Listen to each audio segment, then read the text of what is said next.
Up next on Artico, a children's book and a video installation celebrate diversity. Two local filmmakers on telling Black stories and the hottest eyewear designs. So keep an eye out. The best art show in the D.M.V. starts right now.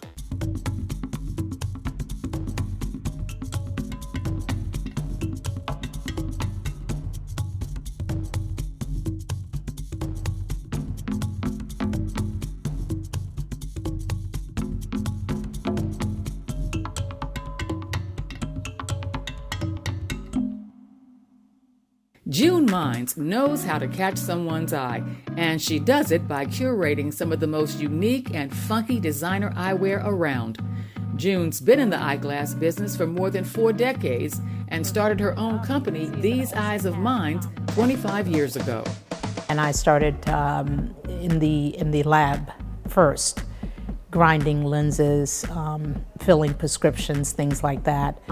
Maybe about 3 years later, I started working for chains in Atlanta, large chains like Lens Crafters, Pearls, America's Best, and that's when I got all of the other sides, contact lens, sales.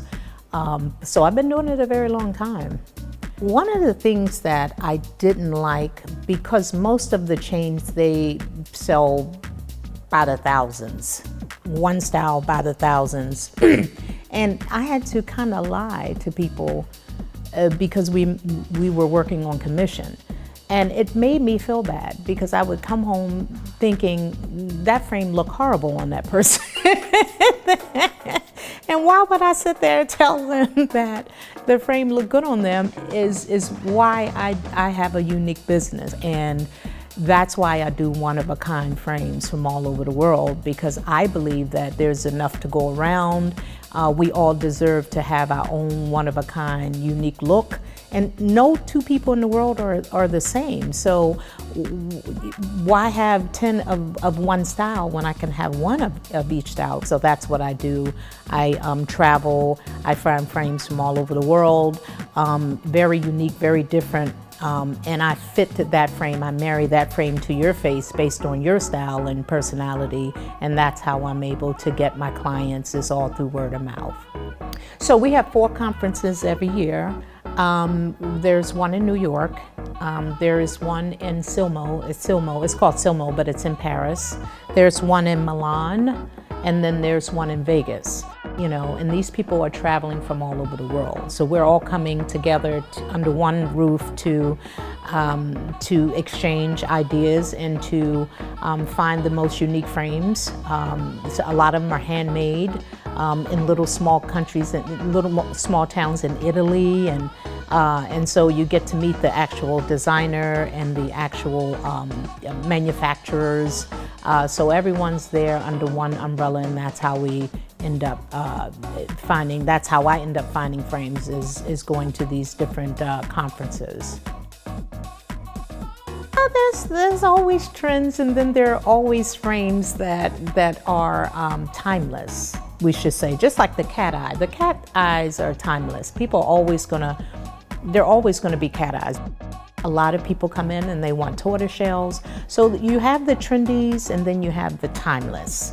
I think that women are wearing, bold, funky, rectangular frames, which men wear mostly rectangular, and round now is a pretty prominent shape that a lot of people are getting into, is the round frame. So now when you go places, pretty much 90% of the frames are unisex.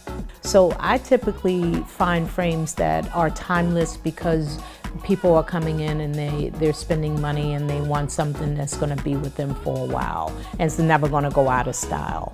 So typically that's what I usually push. So I have expanded nationally. I'm in a lot of other cities but DC. DC is my base. I started in DC.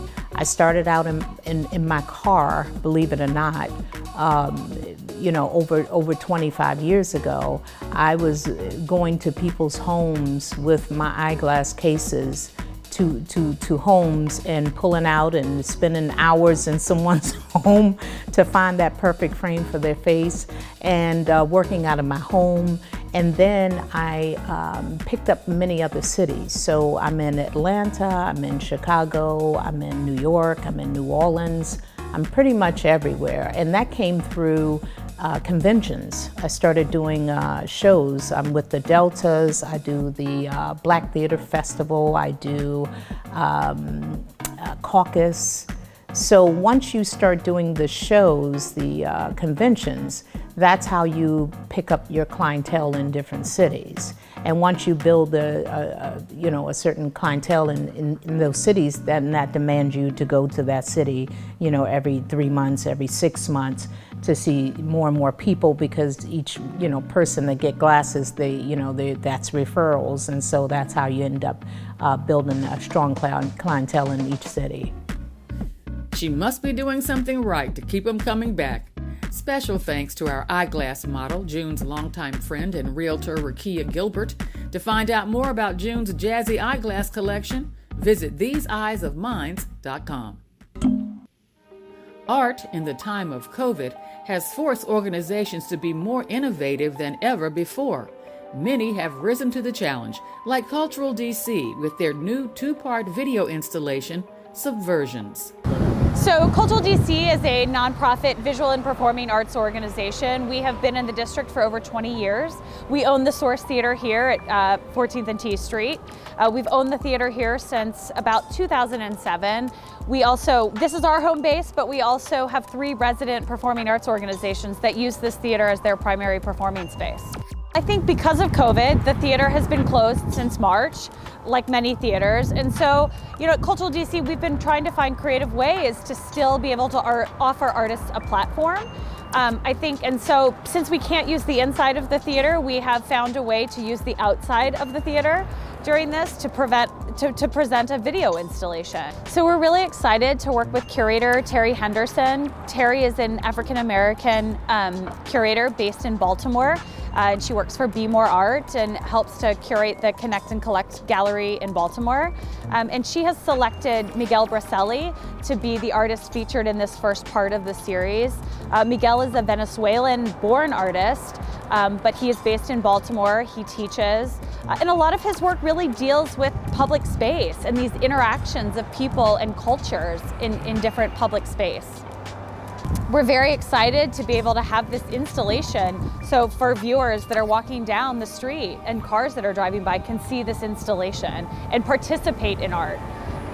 So I think when you look at the video, you'll see that it's a wide range of people, participants from various backgrounds, genders, races, and it's really about, it's about politics, but it's about bringing this country together. It's about finding unity again. And you'll see that the game, it's a game they're playing with red and blue balls, and obviously we know what that means. But, and it's about keeping the game in play, right? And keeping the balls up off the ground. And so you have all of these participants passing these balls around. And it's really about finding unity. And I think right now we can all agree that there is a lot of divisiveness in our country. And I think that artists have a lot to say. And we really want to be able to give artists that platform, whether it's here at Source, inside the theater, outside the theater, in our mobile art gallery. That's always our mission, is to provide them that platform and that voice. So when we were out here Friday night, there were a lot of people stopping by. I think now with COVID being what it is, we've got QR codes, so somebody walking by can scan the QR code and get more information about the artists, the curator, and about Cultural DC. But it's been really fascinating to watch people kind of stop and experience it. I think people are they're craving this cultural experience again, and I think any way you can get it, and so I think we're seeing that.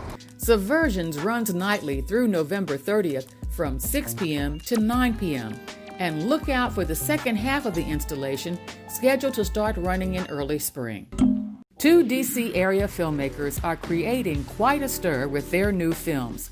First, seasoned cameraman and photographer Darnley Hodge Jr. Fed up with the news coverage of police killings of black men, he decided to make his own film on this issue and on racism in general. His documentary is called The American Lows. I knew that there was a lot more to the story. I'm a person who read the ISIS papers at a young age, read Carter G. Woodson's Miseducation of the Negro and these kinds of things. And my understanding of racism, white supremacy had a lot more depth and breadth than I felt was being reflected in the mainstream conversation. So rather than try to take on the mainstream media machine and change them doing what they do, I decided to be able to use my skill set, my equipment, etc., and create a documentary film that would fill in a lot of the gaps that I felt were present in the mainstream coverage. Too, that just growing up as a black man in America, there's certain truths and realities that we understand our entire lives. And as someone who works in the media as well, I'm seeing how other people are interpreting our experience, and it's not through our voice often. At the time when I started this documentary, I was fortunate to be working at a TV network that had guests like Joe Madison, who was a frequent guest on the Al Sharpton Show, Michael Steele, Jared Bernstein. So these are some of the first people who I tapped into to be some of my interview subjects for this film. Basic fears is white genetic annihilation. Many of the pathways into the middle and upper class for people are more blocked. An important aspect of the American Legacy of White Supremacy film is that it doesn't concentrate too specifically on any of the symptoms of white supremacy. It focuses on the big picture culture of white supremacy, and it identifies these various activities such as police brutality or neglect for children in the classroom or health discrepancies, disparagements between black and white as symptoms of an overall larger problem. Slavery itself, for example, was a symptom of the mentality of white supremacy. And therefore, when I created this film, I wanted to keep my camera focused squarely on that. We have organizations such as National Geographic, for example, who will take their cameras all over the world, pointing them at people of color, saying, this is how they live, this is their value system, this is what they eat, this is how they bury their dead. And they'll examine these cultures through their lens. I took my lens and pointed it at white culture and did the same thing. I said, this is their value system. This is how they built their civilization. This is how their value system has developed, and this is how it's affecting us. That's why this film is important. It's important to help us to better understand what we're dealing with, and therefore, and as well as help us come up with deliberate responses to it as opposed to knee-jerk reactions. When you've been a victim of a kidnapping, mass rape, miseducation, disinformation, the first thing you need to do is get to know who you are. You need to get back in touch with your authentic self. And that's a main focal point of this film, is showing black people how we've been taken away from who we are, and also emphasizing the idea that getting back to who we really were before all of this happened, before this Ma'afa, this mid-Atlantic slave trade, etc., perverted us and distorted us and turned us into a people that we were not originally and that we are not meant to be today. The American Lowe's film is available exclusively at theamericanlowe's.com and will also be available in 2021 on several streaming platforms. Marawi Garima's film Residue tells the emotional and complex story of a changing city. The film is distributed by Ava DuVernay's company Array and can be seen on Netflix. Y'all remember me? So Residue is about a young man named Jay, and he's basically a young screenwriter who returns home to his neighborhood in DC after many years away, trying to write a film about how he grew up. But of course, when he gets back, he can barely recognize the neighborhood, and the folks he grew up with are no longer there, or those few who are,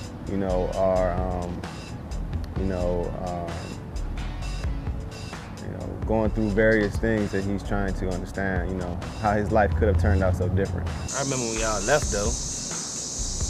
What you remember? I remember we all rode our bike to y'all new house. Oh yeah? Yeah, nigga, you don't remember that? Not really. I think that the fact that he comes home expecting everything to be just as it was, all those years ago, is part of the problem.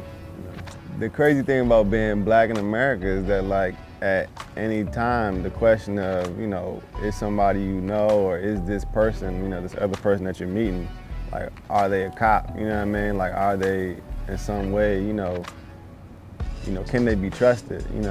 It's a real fact of life, especially somebody who's been away for a while. I think kind of our existence is so subject to, to so much hostility. Every relationship is has to be, everybody has to be filtered in a certain way.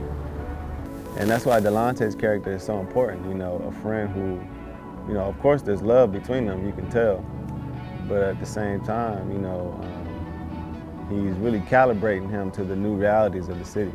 You know? It's happening all over the world. I think we were in Venice, Italy last month for Venice International Film Festival, and Venetians there were talking about how they're getting gentrified, you know, by other people, you know, from around the world. Yeah, the hashtag for the film should be "Where's Demetrius?"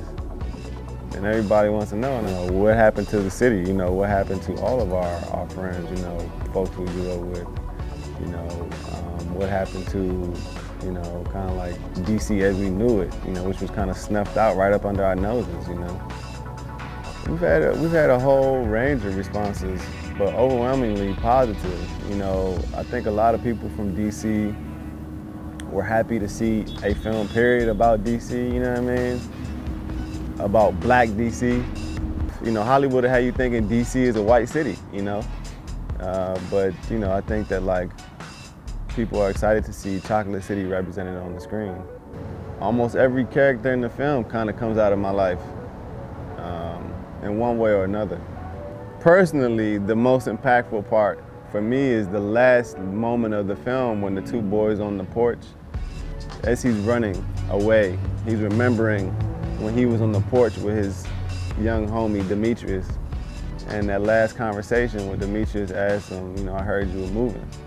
That was like a memory I couldn't even remember if I had, you know, with my friend, you know, the Demetrius person in my own life, you know, when I was moving, did I tell you, you know what I mean? Like, that's the type of conversation I would have liked to have, you know, with him. You know, I grew up watching my parents really struggle to self-distribute their films when they could find no regular means of business distribution with, you know, distributors in the States, even though their films did incredibly well, you know, in festivals around the world. And so Ava has kind of come in to extend the work of, you know, my parents' generation of filmmakers, you know, them and their contemporaries, to really push, you know, like a spearhead into the black film distribution industry, you know, and to create opportunities for filmmakers like me. Ava DuVernay and her company, Array, her distribution company, is very historic, you know, and it's really the key to this whole puzzle. I think, relatively speaking, it's easy to make a film, but it's hard to distribute. It's highly possible, you know, that we would not be distributed if it wasn't for her. So I want to help my parents complete the projects that they're working on. You know, they're constantly writing scripts, you know, editing films, you know. So like for me, like I see my work completely tied up with theirs, you know. And so that's kind of the path forward for me is really like, what are the Garimas doing next, you know, kind of a thing, rather than really what am I doing next. So that's my greatest excitement, you know, it's kind of working with them.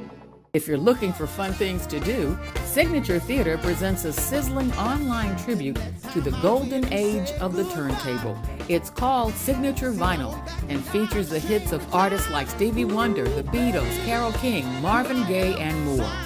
19 of Signature's favorite performers put on a cinematic concert filmed at several outdoor locations across the DC area. Concerts run through May 6, 2021. Donations are requested to access the on-demand stream. Writer Trisha Elam Walker grew up in Roxbury, at the time a segregated neighborhood in Boston. She always loved writing, but after undergrad couldn't figure out how to turn her passion into a career. Inspired by her father, a judge, and her uncle, a lawyer, she decided to go to law school. Though it took a while, she finally got back to her first love. I started writing my novel, Breathing Room, when I went back to school to get my master's in creative writing. I met another writer who wanted to see what I was working on. She showed it to her agent. Her agent loved it, and Breathing Room was born. And Breathing Room was a dream come true for me. So once I started doing that, I thought Oprah was going to call me and I'll be able to be home writing, be rich and famous one of these days. But I'm still waiting on Oprah. But in any case, in the meantime, I decided decided to start teaching writing. I see so many students who say they just need a break, they just needed to breathe for a minute, they needed to stop having to be, speak for the entire race when they're in these various programs. And so they came to Howard, as a way to just take a moment and really get to learn themselves, because being Black is not a monolith. My mother was a children's librarian. She loved children's books. She read them all the time. She read them as if they were adult literature. She loved them. And she felt like they could solve the problems of the world just because of the topics that they deal with, the way that they convey lessons to children. And so I just always really wanted to do one. So I happen to be a Buddhist, and I just was chanting about it. Like, what am I going to write about? I've got to come up with something. And I was at a friend's house, and he had these African masks on his altar, and beside his altar. And I remember, it sounds a little bit hokey, but I remember chanting, and I felt like the African masks were sort of giving me the story. So I wrote a children's book called Nana Akua Goes to School. And it's about a little girl who loves her grandmother dearly. Her grandmother's her favorite person in the world. But her grandmother is from Ghana and does have tribal markings on her face. And the little girl had noticed that sometimes when they were out in the world, people would stare at her grandmother or make faces, or she could tell they were talking about her. So she's worried about bringing her grandmother for like a show and tell at Grandparents' Day. She wants to bring her, but she doesn't want anyone to be mean to her grandmother. And I really wanted it to be a story about appreciating difference, learning about difference, learning about why it's important to be celebrated. Nana Akua squeezes Zora's shoulder and starts talking. Hello, children. I'm sure you noticed the marks on my face. Has anyone seen anything like them before? No, say all the children. Well, these marks were gifts from my parents, who are happy and proud that I was born, she continues. I am likewise proud to wear them. Most Ghanaian parents don't celebrate in this way anymore, but it was once an important tradition. Zora watches, her eyes wide as cups, as Nana Akua walks slowly around the circle so everyone can see her face up close. It's interesting, she says, that in this country, I often notice people who put tattoos on their body that have special meaning. Yours are way better than tattoos. The response has been great. It's been very tricky because of the pandemic. So all my book signings and school visits have been virtual. I also have heard from some Ghanaian parents who are just very happy that it's out there in the world because they don't often see themselves or their culture reflected. So I feel good about that. And I feel good about the research that I did to make sure it was authentic and I was representing them well. Nana Akua Goes to School was illustrated by April Harrison. Collectors of her artwork includes Whoopi Goldberg, Jesse L. Martin, and the Honorable Andrew Young. Hope you enjoyed this edition of Artico. Thanks for watching, and until next time, always remember to follow your art.